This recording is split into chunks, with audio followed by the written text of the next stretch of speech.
kay Honorable Alhaj Ahod Murad Ibrahim, Chair ng MILF Central Committee, Chief Minister ng BARM at Presidente ng UBJP.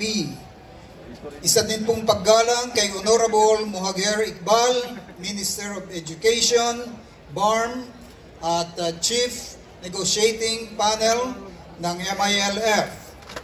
Paggalang din po kay Honorable Governor Makakuwa Sami Almansur ng Maguindanao del Norte. Paggalang po sa buong Central Committee. Paggalang sa mga kababaihan. Paggalang sa mga kabataan. Paggalang sa lahat ng naririto na Bangsa Moro Islamic Armed Forces.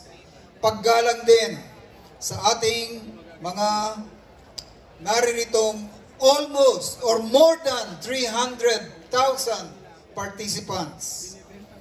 Naway ang kapayapaan ng dakilang manlilikha na si Allah ang sumaatin nawa.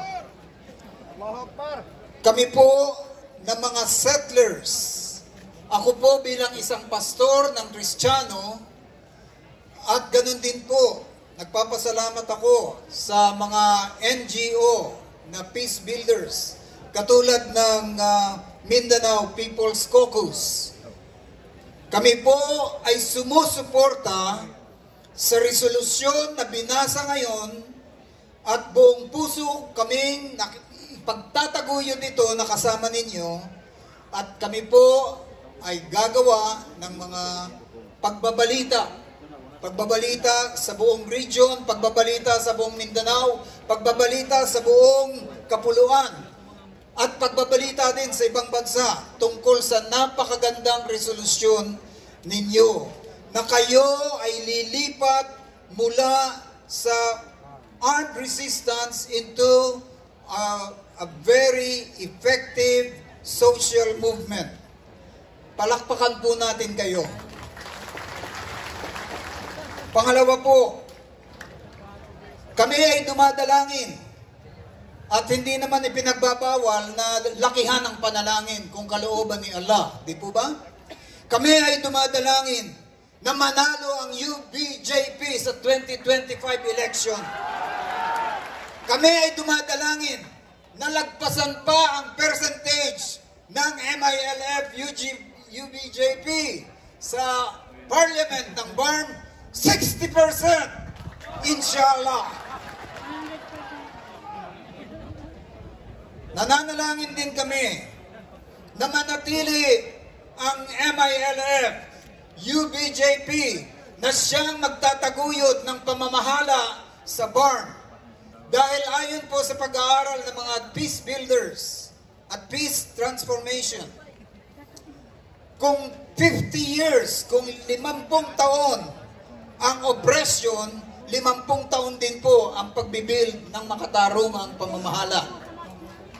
So, kulang yung 6 na taon, kulang yung mga extension. Kaya, ipanalo po natin ang UBJP. Hindi ko po malilimutan noong 2015, nung unang nagkaroon ng General Assembly ng UBJP sa kauna-unahang pagkakataon, Christmas po yun, nandito kami noon. Binati pa kayo ng Merry Christmas.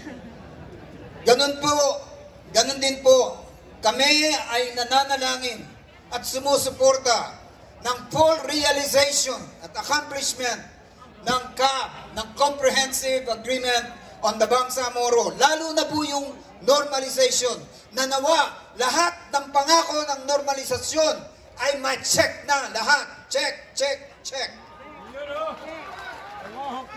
Ganon din po, kung kinakailangan na i-decommission ang BIAF, kailangan din po na tanggalan ng armas ang mga private armies. At iyon po ang aming panalangin. Lalong-lalo na yung private armies ng mga politicians. Napakahirap naman na mawawala yung inyong armas, tapos armado yung mga nasa paligid ninyo. Di po ba? Ako po ay naniniwala sa non-violence, kaya lahat na tayo wag nang mag-armas. At huling-huli po, ipinapanalangin namin na maibalik ang Sulu sa BARM. Dahil hindi namin ma-imagine, kaming mga settlers, hindi namin ma-imagine na ang Bangsamoro ay ipinepwera ang Sulu at mga Tausug. Kaya, ito po ang aming panalangin. Bilang konklusyon, please, ituloy po ninyo ang moral governance na inyong itinataguyod. Dahil kailangan po namin mga settlers, kailangan po namin sa Katagalugan, kailangan po ng buong Pilipinas na may example ng pamamahala na may takot sa Diyos. Amen. Okay, tatlong sektor na lang natitira. Ang CSO, kanina sa hangin ng Kristiyano na Protestant Christian. Meron naman tayong Roman Catholic Christian supporters ng Bangsamoro. Pero bago yun, si IP pa pala, si Minister Melanie Ulama magsasalita rin. Bago yun, meron tayong konti lang si Brother Moment. Magsasalita siya ng konti lamang. Ito po, si Engineer Moment.